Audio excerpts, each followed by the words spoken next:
Hey everyone, and welcome back to another video. And in this video, I'm going to show you how to transfer your QuickBooks Online billing to yourself. Now this video is going to be particularly useful for individuals. Let's say that you want to go ahead and start paying for your QuickBooks Online subscription instead of having it go through your bookkeeper. How do you actually go ahead and do that? Now this video is going to be short, sweet, and simple, guys. There's not going to be a lot of steps involved.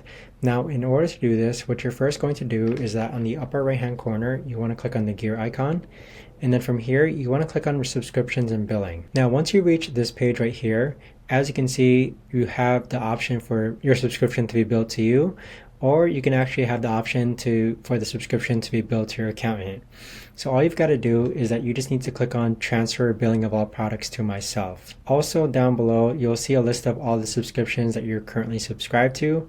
But that right there, guys, is the best and easiest way that I know of to actually go ahead and transfer your QuickBooks Online subscription billing to yourself.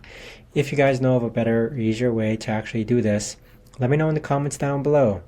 I would love to know. Thanks so much for watching, everyone, and I'll see you guys all in the next video.